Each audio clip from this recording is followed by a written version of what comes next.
Hey, today I'm going to share with you how I made $151,000 last month working 4 hours a day with only 6 clients that I sell to twice a year. I'll walk you through the thought process behind it along with my daily routine, and I'm also going to give you a peek at my revenue dashboard. So let's get into it.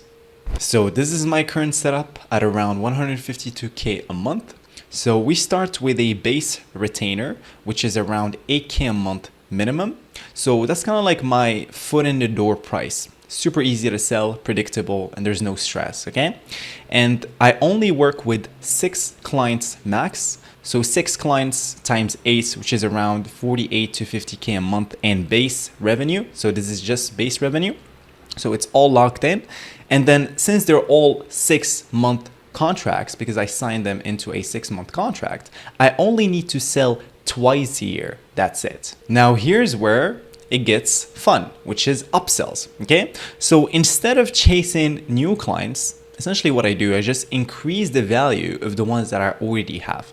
Okay. Because some clients want extra campaign, extra builds, etc. So that's like an extra 3 to 5 all the way to 10K per month. And there's others who want bigger stuff like AI automation builds and integrations within those sales and campaigns, or sometimes even like just system builds. So those go up to 20 to 23K a month. And there's also one-off strategy sessions that can run from 10 to 20K a month, which is basically one-off intensives or maybe like 2-hour strategy calls. Okay. So quick math. We have a base of 6 clients, okay, which is around 48 all the way to 55K a month. And then we have upsells from 4 clients, sometimes 28. Keep in mind, this is just rough numbers. I'm going to walk you through the Google Sheets later on. And then we have 2 to 3 clients on bigger builds, around 40K, sometimes more if it's like a bigger fish, right? Call them whales. And now we're at plus 116K a month. And since we add in a couple one-off projects, well, now we're cruising past 149K a month, okay? Now, the beauty of this model is that I only need to sell the base contract twice a year, okay? So I'm not constantly selling, I'm not constantly doing outreach. And once the base contracts are in, I'm just basically deepening the relationships with my clients. So I offer more value every month after that. So essentially what you're doing, you're just upselling the same happy clients, and the longer clients stay, the higher their lifetime value, obviously. Okay. Now, the big question, why only 6 clients, Saad? Well, even though I technically have the systems and the team and also the mental bandwidth to serve plus 10 clients, because keep in mind, we're talking plus 3,000 inboxes and we have a dialed in crew. I love my team to death. We only cap it at 6. Okay. And that's intentional. And the reason why is because building real relationships for our clients and delivering top tier strategy takes a lot of time and focus and also mental bandwidth. So I tried the multiple clients before and I understood that it's not something that I want to do. I would get burned out. So think about it. Like if you're juggling 20 plus clients, you're not a partner, right? You're just a vendor with bandwidth issues. So I don't want to be that person. I don't want to have that identity. So working with us is kind of like an exclusive club, right? So when clients hear you're one of just 6 we work with, it changes the game entirely. It's like you're operating in another universe, your own universe. So it also signals high value, focus, and credibility. Plus, when your other clients are already successful, new ones want to be also included and served. Okay, so it's like a built-in validation that I've built. Now, the progression model is as follows. So it's not just about getting one big retainer, because this model is like building a house in layers. It's like the simplest way to explain it. So we have from month 1 to 2, we have base contracts, 48K a month. And then this is like the stable foundation. So 6 clients paying 8K a month for one connector system, which is predictable, reliable, and stress-free for us and for them. And then month 3 to 4, we have the first upsell, sometimes from 13K all the way to like 20K. This is basically like the average. Okay, so what we say, or the typical conversation is, hey, your results are fantastic, ready to double down with an additional campaign. Okay, and then we start another one. So it is like an upsell. So for me, it's like very easy to upsell because they already seen clear results. Now, month 5 to 6, this is like the big major upsell. So from 20K all the way to 28K. So since we've built trust, obviously, now we offer next level stuff such as automation builds, campaign expansions, entering new markets. Sometimes we even refine their sales process. So these aren't like sales tactics, okay? They're natural add-ons because they already see the value and they know what's working and what doesn't, okay? So we say, okay, let's automate this entire process with AI integrations. And this is where automation actually really shines, okay? And then we have one-offs, which is basically sometimes around 20 to 25K a month, which is essentially like strategic sessions, emergency projects, or deep dive builds. These come from existing clients, not cold outreach, obviously. Now, how do I prepare for each sales cycle, Saad? Well, we have a 3-month plan, which is basically, this is the first step, 3-month plan, which is the 3 month before. So essentially what we do is we check the client's roster, which means which clients are staying, see who's renewing, usually 4 to 5 out of 6. And then we gap check how many new clients do we actually need. So usually 1 to 2 replacements. And then we have the upsells. How can we sell more to current clients? So we plan conversations to expand existing accounts. Existing accounts is basically the account of the client. And then this is called market intel. Who's raising money or growing fast? Okay, so we track funding, growth signals, and competitor pricing. And then we also compile our case studies. So what wins can we show off to the market? And we also update stories from current wins. So this is 3 months before. Now, 2 months before, this is the prep. Since we already have plus 3,000 warmed inboxes for client delivery, well, from our 3,000 inbox pool, we block off 900 just for our prospecting. So we separate from the ones used for our client delivery, okay? So these are separate from the 2,200 inboxes currently serving 6 clients. So we have 300 each. If you want the detailed video, just go through my past videos. I walked you through how I systemize delivery.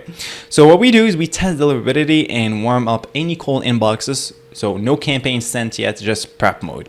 And then we pull 500 to 1,000 ideal companies daily, updated based on funding rounds, hiring trends, and niche growth. So we refine our pitch, write new email campaigns and new angles, and then we prep the sequence logic. So the whole month is kind of like preparing for market domination. Since we come in and we dominate the market. So it's quiet, but also critical. It's kind of like sharpening the axe.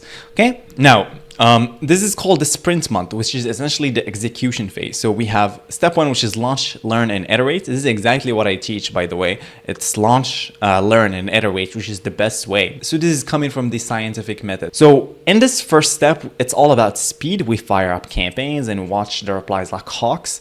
And then we keep iterating until our reply rates spike. So once they spike, obviously we double down. So it's kind of like less of a set and forget, more like launch and adapt fast, which is again the scientific method. And then we have the discovery calls, which is handled by reps.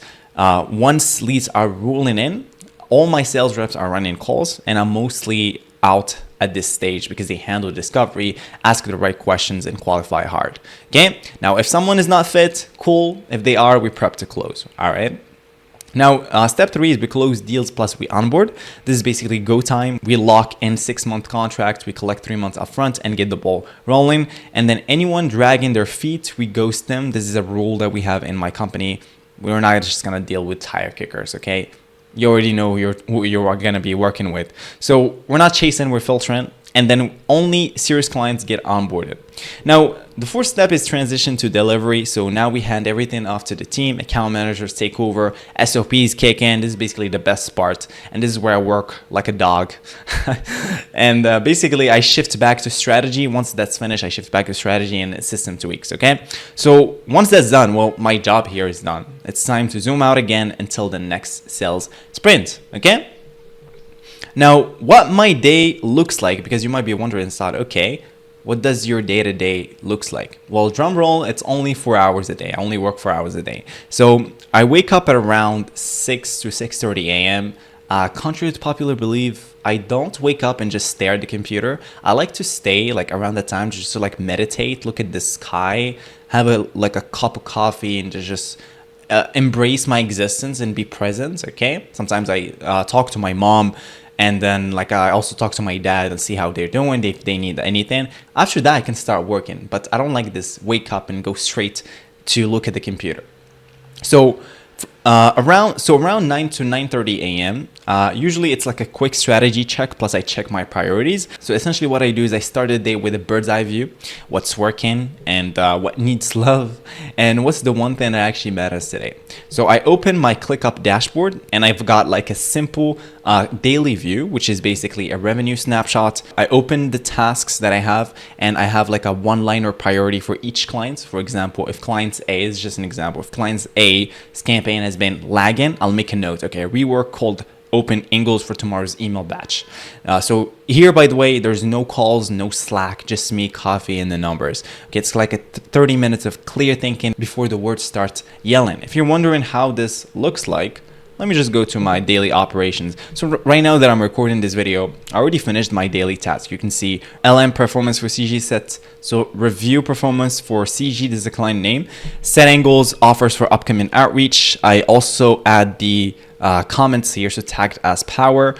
These are all the assignees that work within my team. This is basically like the daily operations. And then we have finalized August campaign strategy, auto cold email sequence for, this is a client name.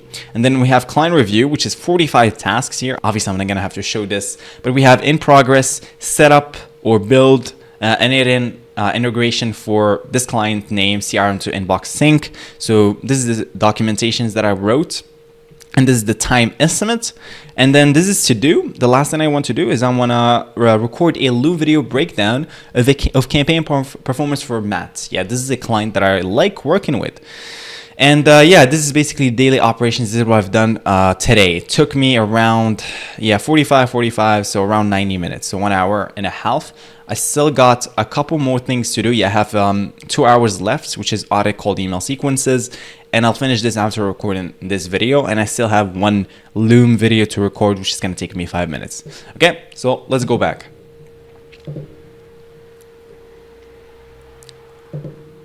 Now, from 9:30 to 11:30, essentially what I do is I tackle core clients work, which is essentially like deep focus. So this is when I roll up my sleeves. Okay, so for example, yesterday I rebuilt like a campaign sequence for an AI healthcare startup that I'm working with, and I essentially wrote 15 emails. So that was like deep work, and I also checked inbox health, and it was deep strategic work that I can't delegate. Okay, it's where I shine. Okay, writing, copywriting, and during this window, like my phone is on D&D. Like I can't have my phone right now. Like it's literally in the other room, and it's also on do not disturb. So no meetings, no context switching, because when you are working on something and you switch that thing with another task, well, you need like at least like 10 to 15 minutes to go back to that deep focus. Always make sure you guys get in the habit of never context switch. Okay, this is like a good productivity hack.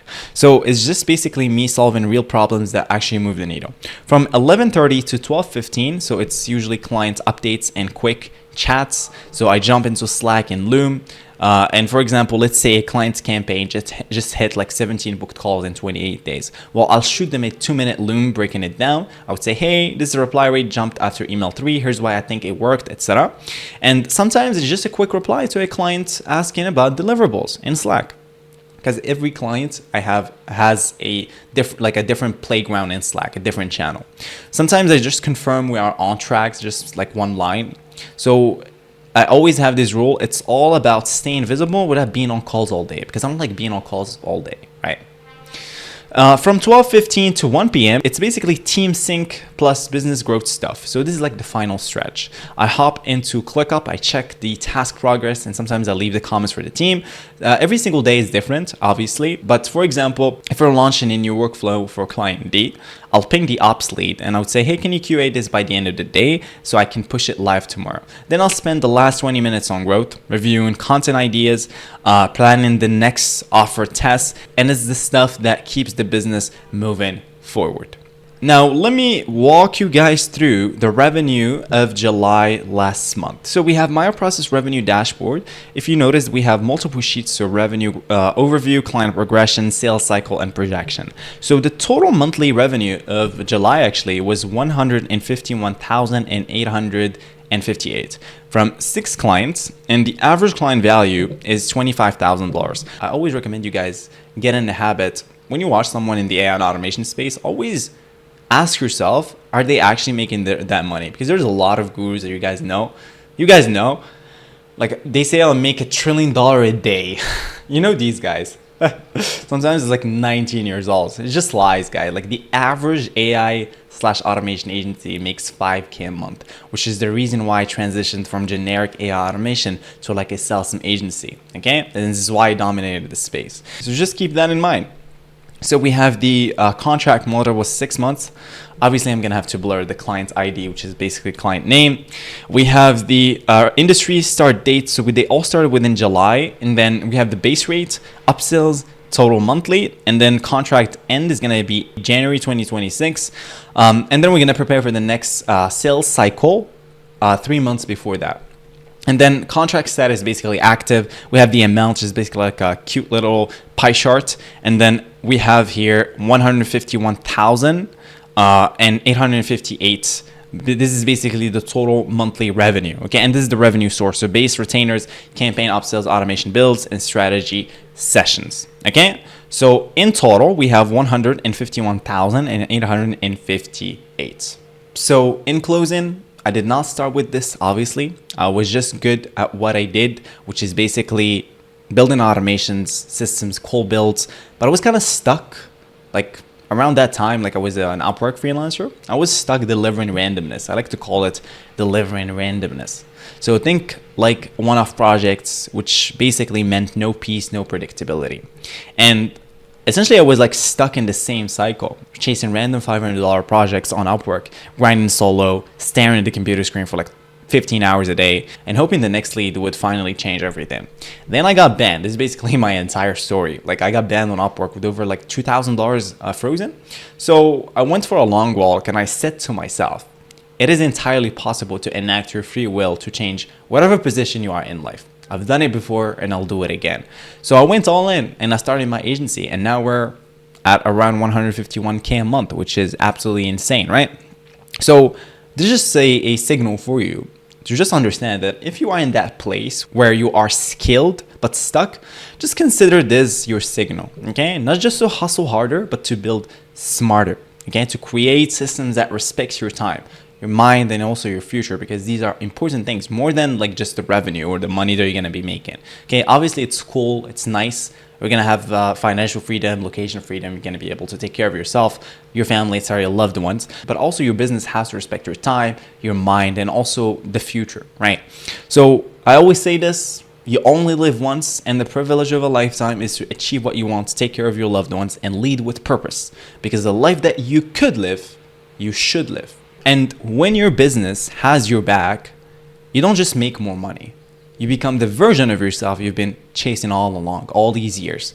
So your breakthrough is coming. There are years where nothing happens and only days where everything happens. Cheers.